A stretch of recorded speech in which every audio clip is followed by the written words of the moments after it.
300 tahun yang lalu kita sudah maju. Sudah maju, 500 tahun sudah maju kita. Karena ada yang merubah. Jongko ini menjadi ramalan.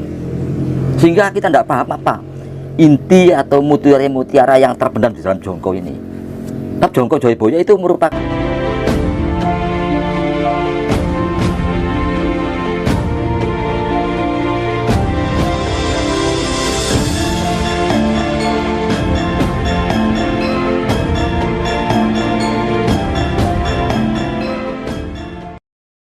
nah inilah, maka semua negara selalu terjadi pemberontakan dari garis raja-raja pendiri itu. Lahirnya di sini satu tekad, satu kehendak, satu reformasi ya, kehendak reformasi dari setiap ilmuwan untuk mereformasi keadaan. Dibilang demokrasi. Demokrasi yang pada intinya bahwa pengganti pimpinan atau penguasa bukan lagi keturunan tapi dipilih. Nah, dipilih karena sudah tidak mungkin lagi kalau keturunan timbul pemberontakan lagi, dipilih. Nah, walaupun tidak dipahami, disadari dan tidak disadari, yang menjadi calon-calon yang dipilih ini masih garis keturunan dari yang di atas, masih cucu-cucu daripada pendirinya tadi. Coba masyarakat tidak akan paham, tidak akan mengurut. Calon ini presidennya 5 misalnya. Presiden dan wakil presidennya 3, berarti 6 presiden dan wakil presiden. Siapa ini? Ya, orang yang waktu itu memang dianggap layak dicalonkan dan mencalonkan. Tapi kalau terus ke belakang, ini tidak jauh daripada keturunan para raja-raja dulu. Nah, itu di mana-mana, di mana-mana. Nah, ini yang sering terjadi, maka dibelah demokrasi dengan dari pilihan itu. Nah, ini sekarang kembali kepada Bapak Tanah Jawi tadi, di mana pada akhir Mojopahit itu timbul satu cerita, legenda atau fakta sejarah tentang Catur Genggong. Ini tidak jauh dari seorang ilmuwan untuk membeber tentang perubahan dari kerajaan ke demokrasi tadi. Dari kerajaan ke demokrasi, tidak jauh dari itu.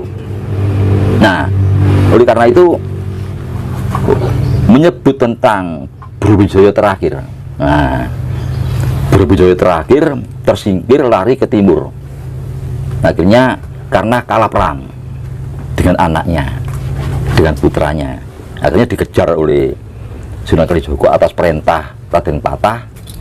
Nah, terus di situ terjadi dialog antara Kalijogo dengan Brawijaya, dan terakhir Brawijaya dengan Catur Genggong. Nah, ini siapa? Ada yang menunjuk itu Kertabumi, ada yang menunjuk itu Kertawijaya, ada yang menunjuk itu Girindawardhana. Brawijaya terakhir ini tidak terpecahkan. Nah, kalau dipelajari secara dari kacamata sejarah sulit.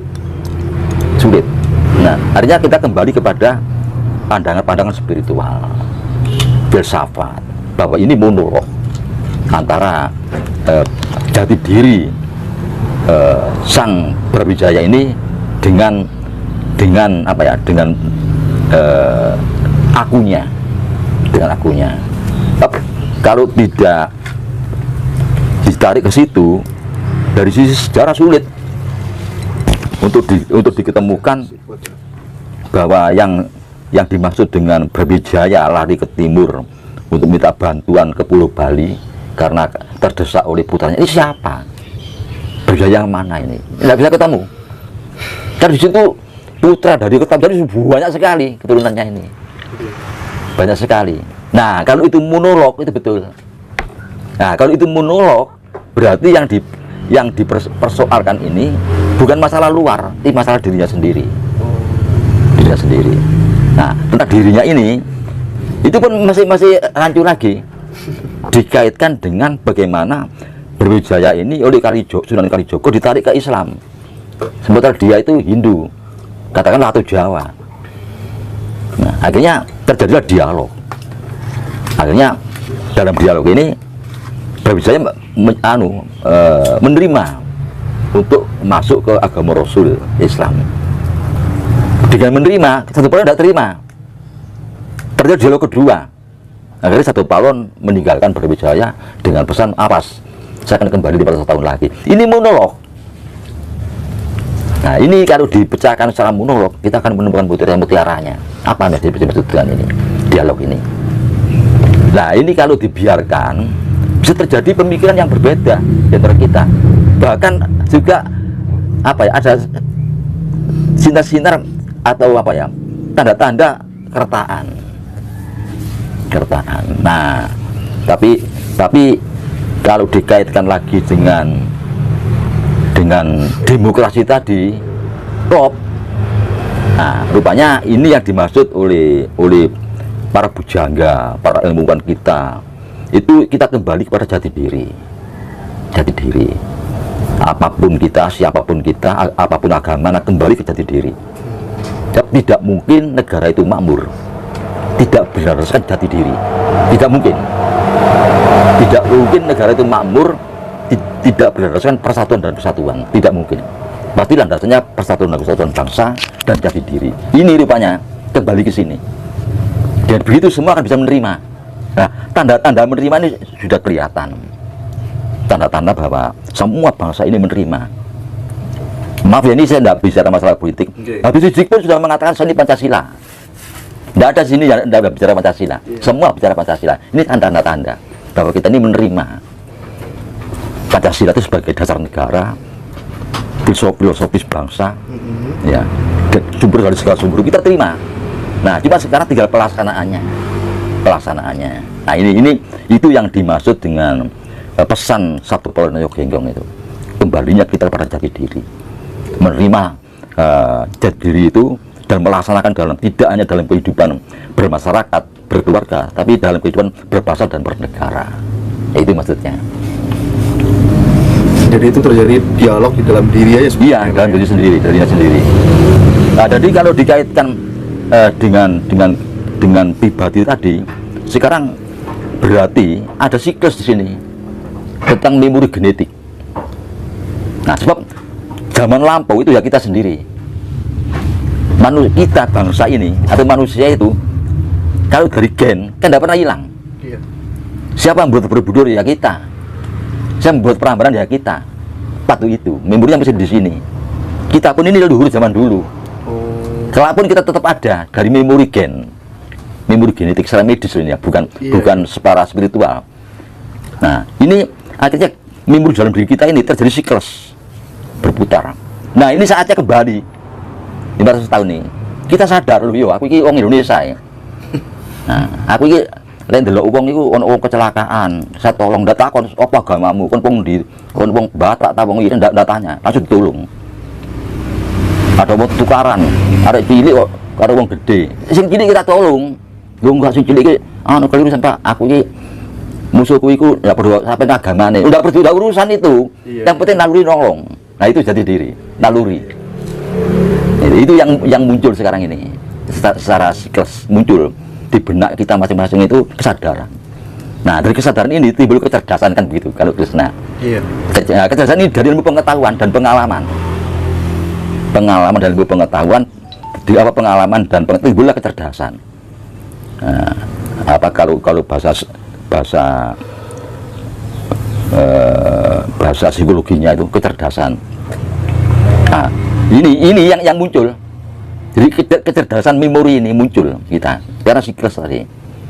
Tanpa diajari muncul kesadaran bahwa kita ini satu bangsa yang punya jati diri. Di mana-mana bermunculan.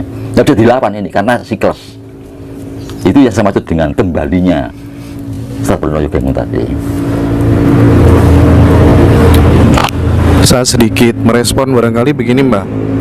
Kita tahu bangsa Yahudi itu kan cerdas-cerdas, ya kan? Right. Ada tesis juga yang mengatakan bahwa sumbernya mereka itu ya dari kita sendiri, begitu. Nah, ada kalau kita komparasikan begitu luar biasa kecerdasan mereka itu kan dikenal oleh dunia gitu. Nah, jangan-jangan ada sesuatu yang disembunyikan, Mbak.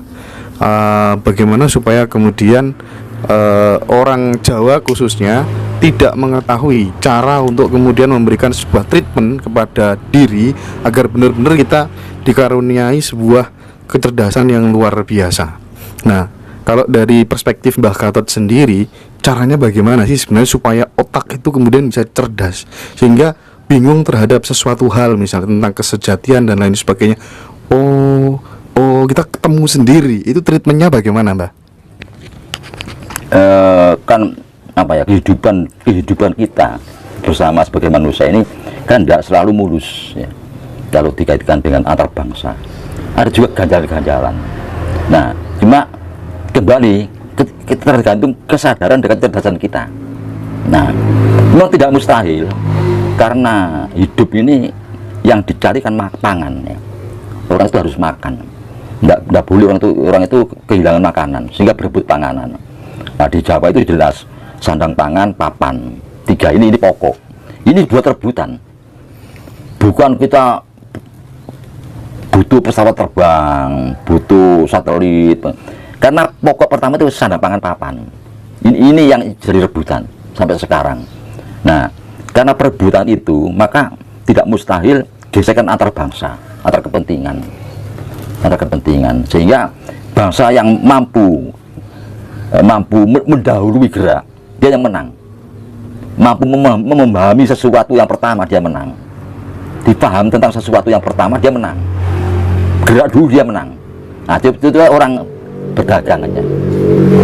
Dapat informasi pertama bahwa barang ini dikono larang, ini dikono menjadi murah, dibawa ke sana. Ini pertama kali dengar, dia menang.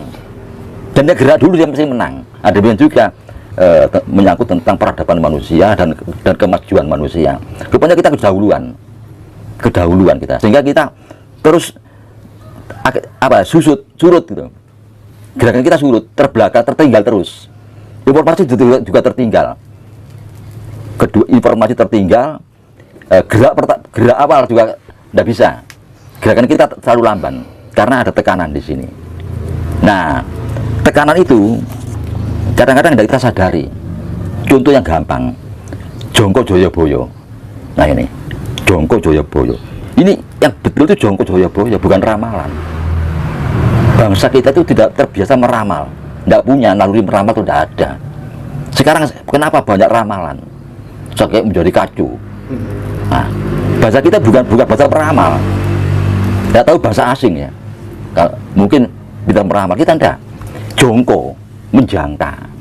Nah, Jongko Boyo ini kalau kita pahami, ada kita sadar tentang apa arti dan mana Jongko Boyo ini. Mungkin sudah 300 tahun yang lalu kita sudah maju. Sudah maju, 5 tahun sudah maju kita. Karena ada yang merubah. Jongko ini menjadi ramalan, sehingga kita tidak paham apa inti atau mutiara yang terpendam di dalam Jongko ini. Tapi Jongko Joyoboyo itu merupakan apa ya, pemahaman masalah akan datang dihitung dengan fakta yang ada, secara rasional. Lek ini ku ono uang usaha palem, nah, palem ya, usaha palem regu, kulaknya kemana-mana belinya.